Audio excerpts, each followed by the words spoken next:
Donald Trump के दूसरे बार राष्ट्रपति चुने जाने से कुछ महीने पहले एक नई हॉलीवुड मूवी रिलीज की जाती है, नाम सिविल वॉर, जिसमें दर्शाया जाता है कि कैसे अमेरिका का विभाजन हो गया है, देश दो टुकड़ों में बंट गया है और कैसे लोग एक दूसरे के खून के प्यासे हो गए हैं। हर इंसान दूसरे इंसान को सिर्फ शक की निगाहों से देख रहा है। What? Well, you're American, okay? Okay. What kind of American are you? आज आप किस प्रकार के अमेरिकन हो, वो इस बात का निर्णय करेगा कि आइस एजेंट्स आपको आपकी गाड़ी से बाहर घसीटेंगे या नहीं। जो मूवी 2024 में फिक्शन था, आज 2026 में अमेरिका उसी मंजर की तरफ जाता दिख रहा है।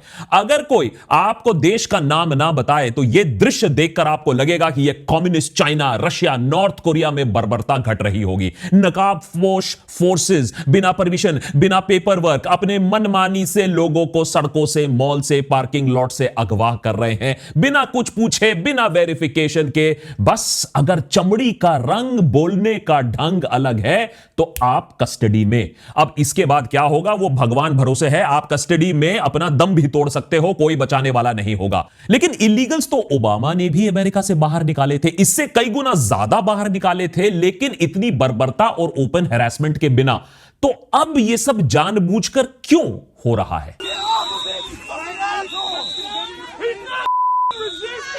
यह है आज की अमेरिका का घिनौना सच, जहां आइस एजेंट्स का मन किया तो एक निहत्थे मां पर भी गोली चल सकती है और उसके बाद खुद राष्ट्रपति समेत पूरी सरकारी मशीनरी, तंत्र मंत्र उस खूनी अफसर के बचाव में भी सामने आ जाती है। We'll continue to stand wholeheartedly by the brave men and women of ICE, including that officer in Minneapolis who was absolutely justified in using self-defense against a lunatic. आज एक तरफ ईरान में आयतुल्लाह खमीनी के खिलाफ अब तक का सबसे बड़ा प्रोटेस्ट हमें दिखने को मिल रहा है, जिसके बारे में हमने पिछले एपिसोड में बात की थी। वहीं दूसरी तरफ आइस की बर्बरता और ट्रंप की तानाशाही के खिलाफ अमेरिका के कई शहरों में लोग अब सड़कों पर उमड़ रहे हैं। तो क्या अब यूनाइटेड नेशंस को या ईयू को या भारत जैसे देश को अमेरिका में पीस कीपिंग मिशन भेजनी चाहिए? क्या हमें वहां की डेमोक्रेसी के बारे में चिंता जतानी चाहिए? अमेरिका को एक डिक्टेटर से कौन बचाएगा? अमेरिका को सिविल वॉर से कौन बचाएगा? अब कई अमेरिकन तो खुद ही शर्मिंदा हैं कि उनके देश में क्या हो रहा है। वो लोगों से हाथ जोड़कर विनती कर रहे हैं, कह रहे हैं हमारे देश में मत आओ। अमेरिका में वर्ल्ड कप मैचेस को अब कैंसिल या शिफ्ट करने की मांग हो रही है। हजारों टिकट्स अब वर्ल्ड कप के कैंसिल हो रहे हैं, लेकिन जो ट्रंप है वो टस से मस में होने वालों में से तो नहीं है। वो इस बात पर आमादा है कि आइस और उनके आदेशों का 100% पालन हो। और अमेरिकन को अब यह समझ में आ रहा है कि आइस तो सिर्फ झांकी है, ट्रंप की डिक्टेटरशिप अभी बाकी है।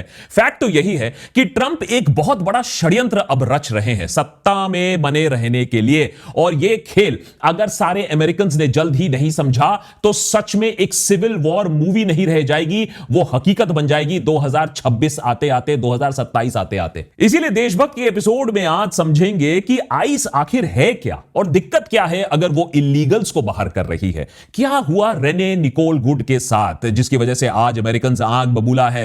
क्यों लोग जिन्हें इतिहास का संज्ञान है कह रहे हैं कि जो 2026 में हो रहा है वो 100 साल पहले जर्मनी में पहले ही हो चुका है, जब नाजीज अपना बल प्रदर्शन कर रहे थे विद द ब्राउन शर्ट्स? क्या सीख दूसरे देशों को लेनी चाहिए इस पूरे कांड से?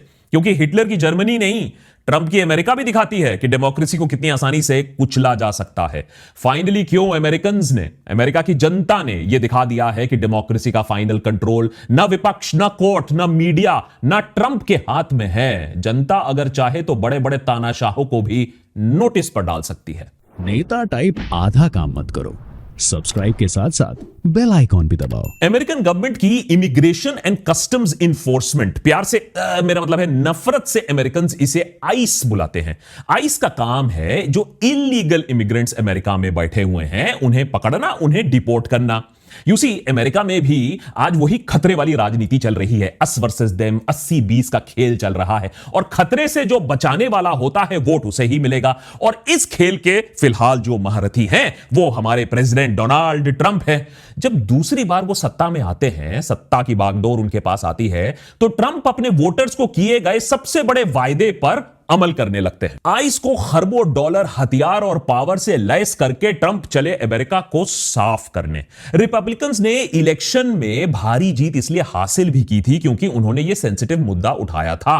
अब इलीगल इमिग्रेशन की बात हो, इलीगल इमिग्रेंट्स का गैंग्स ज्वाइन करना हो या इमिग्रेंट्स की वजह से जॉब्स की कमी हो, यह बातें कुछ हद तक तो सही हैं। और बेचारे रिपब्लिकन वोटर्स ने सोचा होगा, ट्रंप अंकल ने कहा है मेक अमेरिका ग्रेट अगेन, तो कुछ सोचकर ही कहा होगा, तो उन्होंने विश्वास कर लिया। लेकिन पद संभालने के 1 साल के अंदर अंदर ट्रंप की असलियत अब सामने आने लगी है और शायद उन वोटर्स की भी जो चाहते थे कि उनका प्योर व्हाइट अमेरिका उन्हें ट्रंप वापस दिला दे। आइस आज कोई लॉ इन्फोर्समेंट एजेंसी नहीं है, वो रेसिस्ट व्हाइट बॉयज का एक गैंग है जिन्हें बंदूक और हथियार थमा दिए गए हैं अमेरिका में दहशत फैलाने के लिए। और इसके पीछे एक बहुत बड़ी एजेंडा का भी एक चलना है।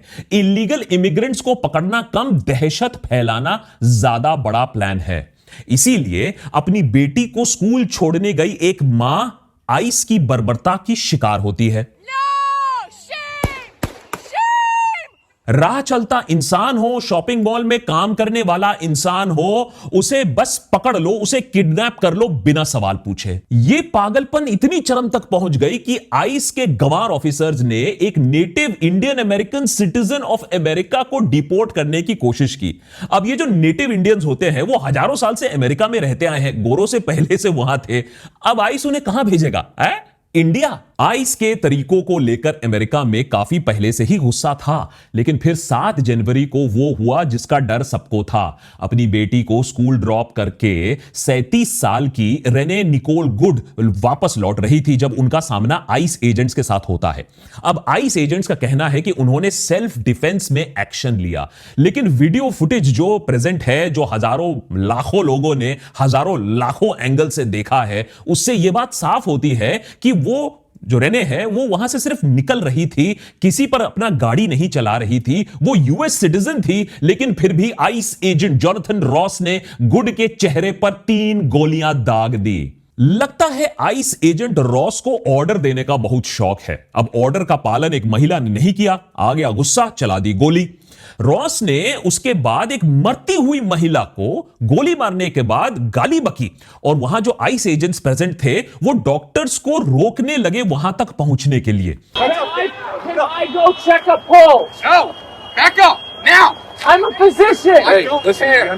क्योंकि ये पूरा वाकया वीडियो पर रिकॉर्डेड था, लोगों ने इस बर्बरता को हर एंगल से देखा, समझा। जाहिर सी बात है कि उसके बाद उनका सब्र का बांध टूटा। अब आग में घासलेट का काम ट्रंप सरकार ने खुद कर दिया। अपने आप को बचाने के लिए रेने गुड को मदर ऑफ 3 नहीं बोला, पोएट नहीं बोला, कम्युनिटी बिल्डर हेल्पर नहीं बोला, बल्कि डोमेस्टिक टेररिस्ट, ट्रबल मेकर बोल दिया। व्हाइट हाउस प्रेस सेक्रेटरी खुद कैरोलाइन लेविट ने इसे एक बहुत बड़ी कंस्पिरेसी बताई। A lunatic who is part of a group, an organized group, to interject and to impede on law enforcement operations. गजब, शाबाश अमेरिका, जो देश दूसरे देशों में साजिश कराती है, अब वो कह रही है कि ट्रंप पॉपो पर साजिश रची जा रही है। हो सकता है कि मडूरो ने करवाया हो, आजकल अमेरिका में ही है, या हो सकता है आयतुल्लाह खमीनी ने कराया हो ईरान में बैठे बैठे, या पुतिन ने करवाया हो। लेकिन मेगा भक्त जो हैं वो तो कुछ भी मान लेते हैं। अब कंस्पिरेसी, साजिश बोल दो तो कोई भी चीज लोग मान लेते हैं और ये लोग अपने निकम्मेपन को छुपाने में सक्सेसफुल हो जाते हैं। लेकिन मेगा बेस को छोड़कर अमेरिका इस बर्बरता को लेकर अब सवाल उठा रही है। लोग सड़कों पर आ रहे हैं और वो इलीगल इमिग्रेंट्स को बचाने के लिए मुहिम नहीं लॉन्च कर रहे हैं। वो मुद्दा है, वो मुद्दा रहेगा, लेकिन लोग ये समझ रहे हैं कि इमिग्रेंट्स तो बहाना है, असली प्लान तो पावर में रहना है। समझाता हूं कैसे। आज से करीबन 100 साल पहले जर्मनी में नाजी पार्टी ने स्टॉर्म ट्रूपर्स का गठन किया था 1921 में। उन्हें उनके यूनिफॉर्म्स की वजह से ब्राउन शर्ट्स कहा जाता था। उनका काम पार्टी के लिए एक पैरामिलिट्री विंग की तरह काम करना, माने नाजी पार्टी के मीटिंग्स, उनके लीडर्स को प्रोटेक्शन देना। जल्द ही वो एक एक्स्ट्रा कॉन्स्टिट्यूशनल फोर्स बन जाते हैं, माने दूसरे लोगों को डराना, धमकाना, पॉलिटिकल ऑपोजिशन की रैलीज को भंग करना। 10 सालों के अंदर अंदर ये ब्राउन शर्ट्स की संख्या संख्या 4 मिलियन तक पहुंच जाती है। जर्मनी में नौकरी वैसे में भी कम थी, तो यह अच्छा धंधा था, इज्जत भी मिलती थी, पावर भी था, और जर्मनी में केओस खूब फैलाया इन ब्राउन शर्ट्स ने।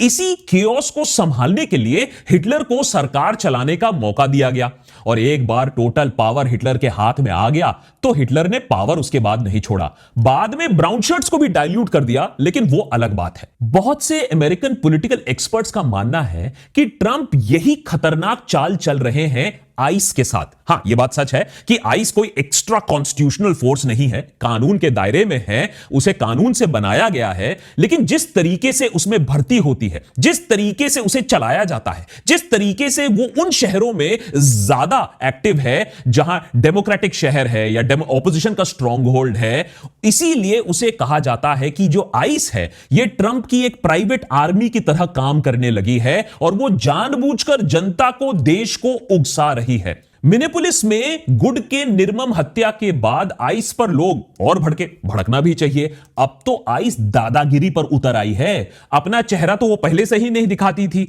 उसके ऊपर यूएस सिटीजन्स को दूर से रिकॉर्डिंग भी नहीं करने दे रही है, जो कि उनका कानूनी हक बनता है। अरे भाई, अगर काम लीगल कर रहे हो, देश के लिए कर रहे हो, तो इतना डर क्यों रहे हो? You continue, you will be in handcuffs. You will be arrested. You will be prosecuted. Minneapolis, New York, Chicago, कई शहरों में आपको अब विशाल पब्लिक रैलीज दिखती मिलेंगी। आइस को पीछे जाने के लिए, जोनाथन रॉस की अरेस्ट की मांग करने के लिए कई शहरों में आइस के एजेंट्स के होटल के बाहर रात भर हॉर्न, म्यूजिक, ड्रम बजाया जाता है ताकि ये लोग सो नहीं पाए। आइस की बर्बरता इतनी कि देश के लिए लड़े वियतनाम में वेटरन्स जो हैं वो भी अपना आपा खो बैठ रहे हैं। I hope you can see through those thick ass glasses that you stand there and sanction this bullshit and they kill a woman. They're ruining businesses that have been here for generations. They're f***ing up this community. You can go home safe, but no, you're here to terrorize this city. इतना कुछ होने के बाद आपको लगेगा कि कोई सभ्य समाज का जो लीडर होगा वो डी एस्केलेशन की कोशिश करेगा। अरे जांच पड़ताल का हुक्म दे देगा, आइस एजेंट्स के लिए बेहतर ट्रेनिंग की मांग कर देगा, विक्टिम की फैमिली से जाकर मिल लेगा। लेकिन यह नया अमेरिका है, यहां कुछ और ही खेल चल रहा है। उल्टा वाइस प्रेसिडेंट वैंस ने अपना पूरा सपोर्ट आइस को दिया और सवाल पूछने वालों को अच्छे से लताड़ा। The president stands with ICE. I stand with ICE. We stand with all of our law enforcement officers. And part of that is recognizing that you people in the media, not everybody in this room, but many people in this room have been lying about this attack. जिन्हें लगता है कि America का पागलपन Trump के जाने के बाद रुक जाएगा, उन्हें जेडी वैंस पर ध्यान देना चाहिए। वो ट्रंप से भी ज्यादा बेहतर, उनसे ज्यादा कॉन्फिडेंस के साथ झूठ बोल सकते हैं। लेकिन भाई, ट्रंप जो इंसान है ना, वो ऑनेस्ट इंसान है। जैसा भी हो, चाहे ना चाहे, सच बात मुंह पर आ ही जाती है। That woman was very, very disrespectful to law enforcement. And you heard the same noises. You saw the same crunch that I saw. You can't do that with law enforcement, whether it's police or ICE or Border Patrol or anybody. American law में साफ साफ शब्दों में लिखा है कि किन परिस्थितियों में law enforcement officer deadly force का इस्तेमाल कर सकता है, यानी गोली चला सकता है। गुड के केस में इस्तेमाल साफ तौर पर गैर कानूनी था। लेकिन ट्रंप का कहना है कि देखो, रेने गुड इन अफसरों का सम्मान नहीं कर रही थी, शी वॉज डिसरिस्पेक्टफुल, इसके लिए उन्हें गोली खानी पड़ी, वो भी 3। वेलकम टू न्यू अमेरिका, जहां सुप्रीम लीडर और उनके ब्राउन शर्ट्स की इज्जत अगर कम हो गई तो वो गोली चला देंगे आपके ऊपर। एक टोटलिटेरियन अमेरिका के तरफ बढ़ते हुए कदम साफ साफ दिख रहे हैं। लेकिन इसमें आइस इतना महत्वपूर्ण रोल फिर क्यों प्ले कर रहा है? ओरिजिनली अगर आप देखें तो आइस को जाना था ऑर्गेनाइज्ड गैंग्स के पीछे, जिसमें इमिग्रेंट शामिल हैं। आइस को जाना था इलीगल इमिग्रेंट्स के पीछे। लेकिन अगर आप अखबार देखो, न्यूज देखो, तो हर दिन आपको एक क्लियर ट्रेंड दिखेगा। आइस डेमोक्रेटिक पार्टी के स्ट्रॉन्ग होल्ड्स में ज्यादा काम कर रही है, आम लोगों पर ज्यादा अग्रसर हो रही है, क्रिमिनल्स नहीं, महिलाएं, यहां तक बच्चों तक को नहीं छोड़ रही है। मानो आइस चाहती है कि उनके खिलाफ और आक्रोश हो, उनके ऊपर कोई हाथ उठा दे, उनको कोई अटैक कर दे, उन पर कोई फायर कर दे। और इससे होगा यह कि ट्रंप को मौका मिल जाएगा लॉ एंड ऑर्डर के नाम पर मार्शल लॉ डिक्लेयर करने का, और इससे पूरा कंट्रोल फिर ट्रंप के हाथ में आ जाएगा। बेसिकली ट्रंप आपदा में अवसर ढूंढ रहे हैं। यह बात तो रिपब्लिकन्स भी जानते हैं कि उनके अच्छे दिन नवंबर तक रहने वाले हैं। उसके बाद अमेरिका में मिड टर्म्स होने वाले हैं, जिससे उनकी बत्ती वहां लगने वाली है। जो नॉन मैगा भक्त हैं उन्हें ट्रंप की असलियत समझ में आ चुकी है, और ना पिछले एक साल में कोई घोड़ा खोल दिया है ट्रंप ने। तो रिपब्लिकन्स अमेरिकन पार्लियामेंट का कंट्रोल खो देंगे नवंबर आते आते। इस बात को आप स्टैंप पेपर पर लिख सकते हैं। इसीलिए ट्रंप का मास्टर प्लान है अराजकता फैलाओ और उसका एडवांटेज लो, और इसका प्रमाण खुद ट्रंप एडमिनिस्ट्रेशन से आपको मिल जाएगा। मिलिए क्रिस्टी नोएम से। यह है United states secretary of homeland security. देश की सुरक्षा इनके हाथों में है, भगवान बचाए। और देखिए आइस की बर्बरता के बाद किस स्लोगन के पीछे यह महिला खड़ी है। One of hours all of yours. इसका मतलब क्या है? कई फैसिस्ट लीडर्स ने इस स्लोगन का प्रयोग किया हुआ है। इसका सबसे दिल दहला देने वाला जो केस है वो है राइनहार्ड हाइड्रिच का। आर्किटेक्ट थे हॉलोकास्ट के, हिटलर के काफी खास थे। उनको 1942 में असैसिनेट कर दिया जाता है। तो नाजी पार्टी क्या करती है? ना इन्वेस्टिगेशन वगैरह करने की जरूरत नहीं है, खूनी को मत पकड़ो। उन्होंने सीधे पूरे चेक टाउन लिएंसा को उस पर बुलडोजर एक्शन कर दिया, पूरे के पूरे विलेज को जमींदोज कर दिया। 170 बच्चे पुरुष जो थे, यंग किड्स और जो मेल्स थे, उनको उनकी हत्या कर दी गोली चलाकर, और जो महिलाएं थी, छोटे बच्चे थे, उनको कंसंट्रेशन कैंप भेज दिया गया। उनका खात्मा कंसंट्रेशन कैंप में हो गया। इस स्लोगन को आज दोहराया जा रहा है। आप सोचिए, नाजी जर्मनी का स्लोगन दोहराया जा रहा है कि अगर आइस पर हमला करोगे तो उसका भीषण जवाब मिलेगा, और पूरा जवाब मिलेगा। हिटलर ऊपर से बैठकर हंस रहा होगा कि मेरे उत्तराधिकारी कितना अच्छा काम कर रहे हैं। और अगर किसी को भी डाउट था कि अमेरिका नाजी जर्मनी के कदम पर नहीं चल रहा है, तो यूएस डिपार्टमेंट ऑफ लेबर ने बची खुची कसर पूरी कर दी इस ट्वीट के साथ। One homeland, one people, one heritage, remember who you are, American. अब आप बोलोगे इसमें क्या गलत है? एकता का नारा लगाया जा रहा है, माने अमेरिका का मिले सुर मेरा तुम्हारा हो रहा है। लेकिन यह इत्तेफाक नहीं है कि हिटलर ने भी यही नारा दिया था, आइन फोख, आइन राइख, आइन फ्यूहर, यानी one people, one empire, one leader. गजब फकीरी है। Point to point Nazi formula copy किया जा रहा है ट्रंप के अमेरिका में।